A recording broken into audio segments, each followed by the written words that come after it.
Ici, à Santa Monica, Arlington West est un monument provisoire créé il y a 7 ans pour les soldats tombés en Irak et en Afghanistan.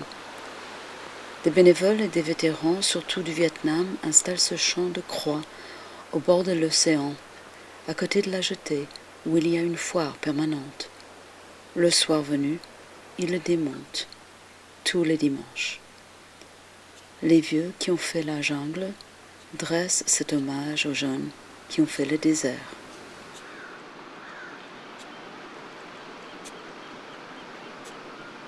See, it's kind of lonely out here. Yeah. Who's here this morning? Huh? Who's here this morning? Jerry, Steve, me.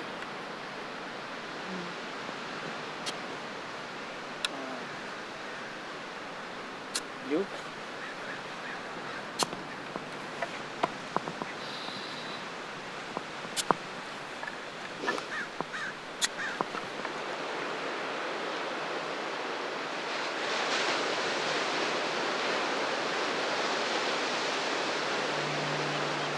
J'ai pris une brassée de croix et je l'ai suivi. Il m'a expliqué comment les mettre. C'est très précis, très militaire. Steve tire d'immenses mètres rubans d'un bout à l'autre des rangées. Il y a des marquages sur ces rubans, tous les soixantaines de centimètres, indiquant l'emplacement de la croix. Alors à mon tour, je mettais en silence, un à un, ces symboles de vie perdue. Le bois avait une sensation si triste et tendre sous mes doigts. Ils ont dû mesurer des milliers de bouts de bois pour qu'ils soient de la même dimension. Ils ont dû planter des dizaines de milliers de clous pour les assembler. Et ils ont dû les peindre de la même couleur. Ils ont dû décider l'écart entre les croix dans le sable et ils ont dû découper des étoiles de David et des croissants de lune pour les soldats juifs et musulmans.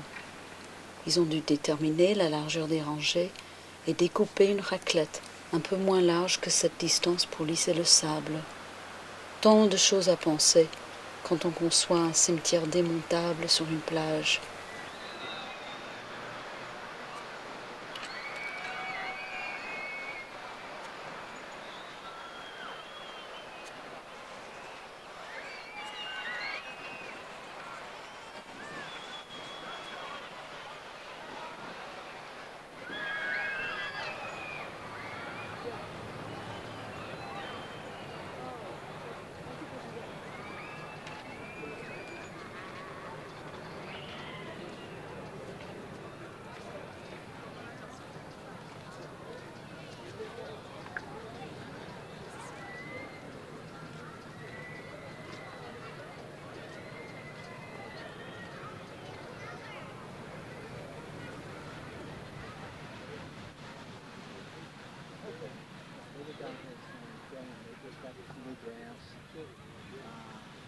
They got new grants. They got,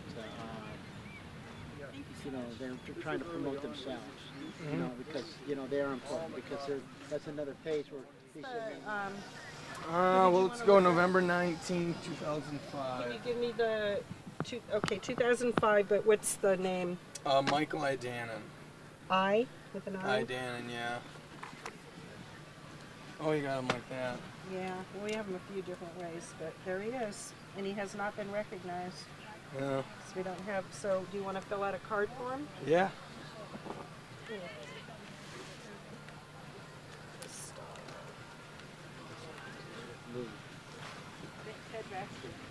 What's the silver star? It just means a friend. Oh, okay. Gold stars, the family member. Well, all of them say, killed you for inside, whatever, but in his particular stance, the only reason why was because the door wouldn't open, so he was caught inside the Humvee.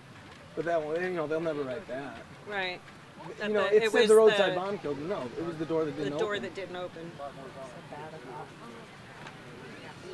It takes being a vet to know all that kind of stuff.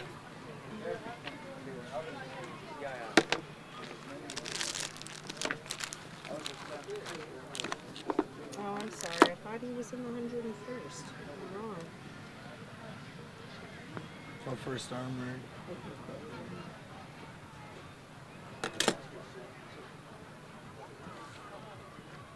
He died the same day as Cindy's son died. Oh, really? She Yeah. won? Yeah. Somebody else you want to look at? Sergeant Jason Bishop, January 1st, 2006. Hello.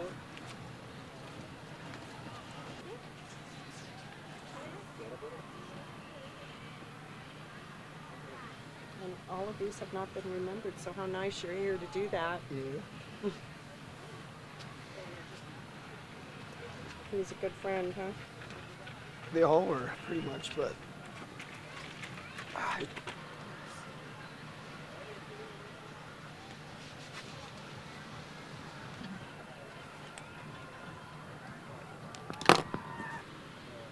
Yeah.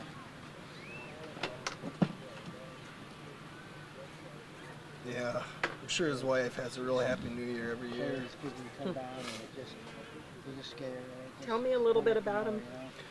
Well, Sergeant Bishop was just an NCO, but I was just so happened to be on the reaction force that had to come and pick up what was left of him, and I was in the gun, and we were left late, and you know, I kept asking, why are we here? You know, I'm waiting for a secondary to go off, and so all Sergeant Hall said was, can't find his head.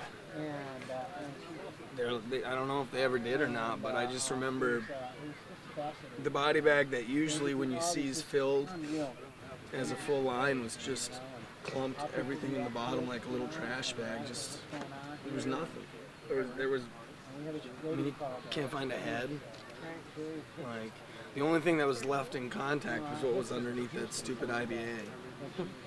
I mean, yeah, it saved some lives and whatnot, but I mean, not against something like that. But yeah, I did. Well, this is a kid, actually, a high school best friend, who died while I was home on leave from Iraq. It was Super Bowl Sunday, and I was with his brother. While watching the game, his brother got a phone call, and he said, I gotta go. And as soon as he said that, my gut just started turning. And then he came back out, he's like, hey, I got bad news, guys. Jeremiah's, dad. And then everybody just looked at me like, a dead man walking, because I had 3 days left before I had to go fly back. My grandma Marie said, do you have to go? Everybody's like, well, can't you get out of it? Do you think you'll make it back? And I didn't think so. I don't think many people, once you get there and you realize how fragile and how easy it is just in an instant to be gone, I mean, you don't expect to live. How do you live like that day to day? How do you take care of yourself? Wild and carelessly. There's nothing you care about. There is nothing you can care about because it'll just make you sad and bring you down. What's sad is, God, my friends that have committed suicide aren't even going to be in here. Right. Well, you can write their name. Well, yeah, I don't know the dates and stuff like that. That's okay. We could look them up for you. We But, can try to find out. so who I got? Dan, and can you look up? It's a Twyman. I have no idea when he died. He is from California. What's sad is if I look through this book, I'd probably learn about another one of my friends who died. It's kind of scary, isn't it? Yeah, it is. TW? Yes, TWY.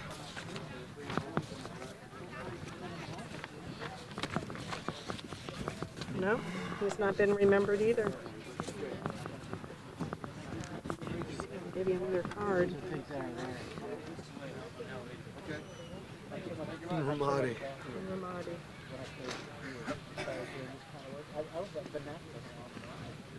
So this star I'm putting on denotes that it's a friend of the GI that died. And that way we know we will laminate it and create a folder.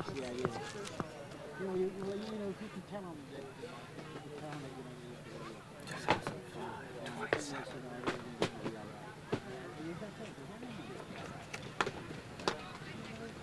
that Jason L. Montefiore. What was the last name? Munifering, M-O-N or M-U-N, I believe.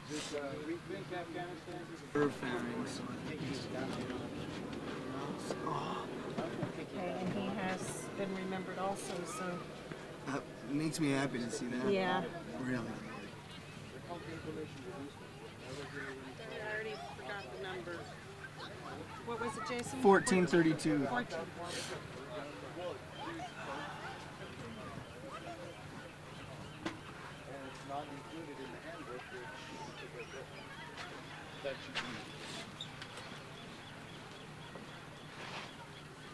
For some reason, it went and printed all these. This one is not in it. It's in the online version.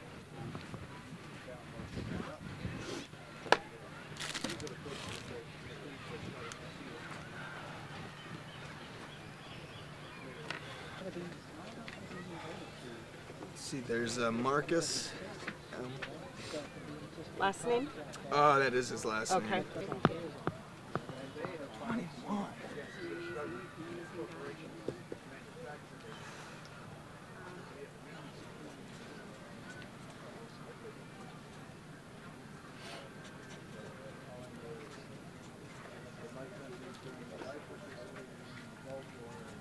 I think right now I'm just telling my mind not to come up with any more names.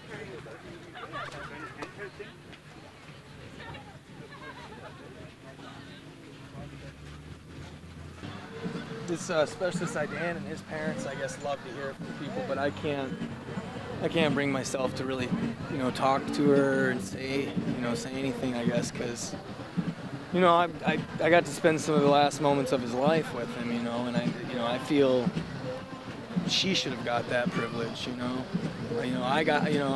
I was one of them, and all of us were the last ones to really get to see him and spend good times with him when really that should have been, that family should really get to.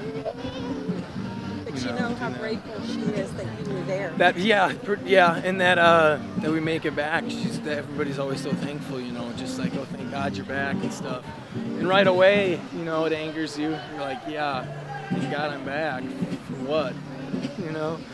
But once you realize your life can still go on with the hurt inside you. Once you realize that you can still get happiness from things, that's a little gleam of light. I mean that's your life's obviously not over because we're still alive, and there's no reason to end your life because of what they forced you to do.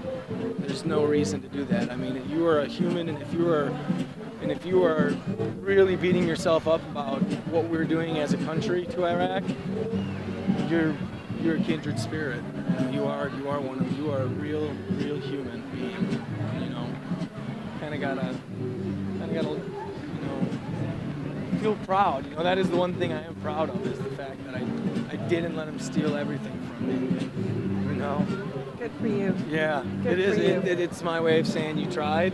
You didn't break me.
I thought my friend Marcus was in there. I didn't see his not? I didn't see his picture, no. Oh, Michael Mora. Did he go to Iraq too? Yeah, I think right out of basic training, just like Marcus did, but yeah, he was a pretty wild one. That's all we knew him as, basic training, and now, you can't get to know him. All these pictures, they knew where this picture was going to end up. Would the picture still look the same?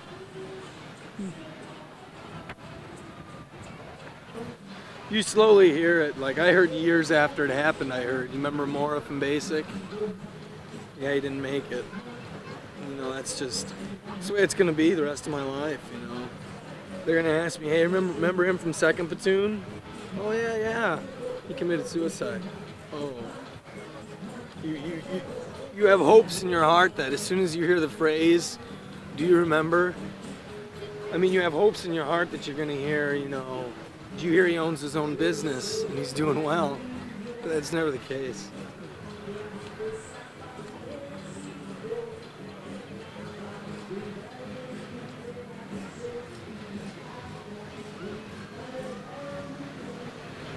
I know you signed the paper knowing that this might happen, but nobody wants it. If somebody wanted to sign up to kill themselves, they'd just kill themselves. You joined to serve, protect. You join the military and then they tell you about the values that they want to put into you. And shortly after you join, you realize they don't even listen to them. Integrity. Like they say, the first casualty in war is truth, and they're just trying to do something good.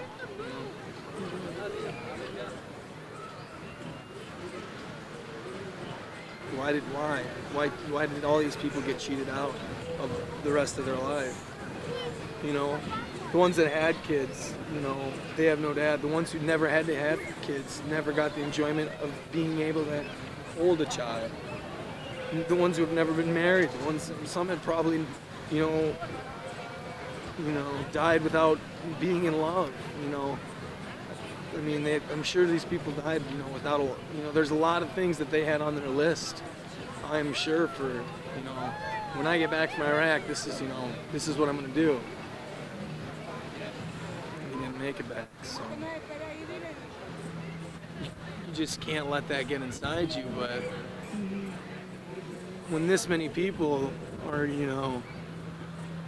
on this wall and just so many more to come, how do you feel like you're gonna make it? And then if you go to the side one right over here,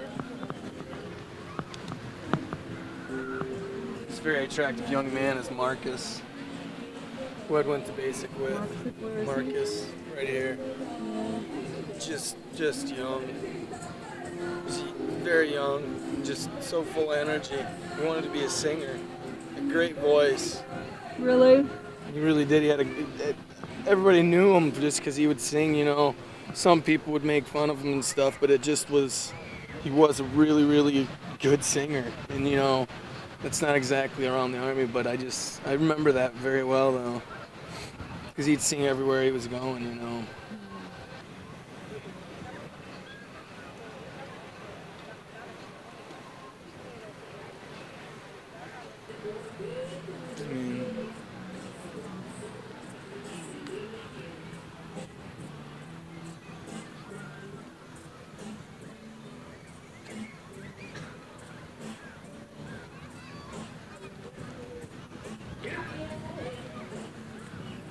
Good-looking kid.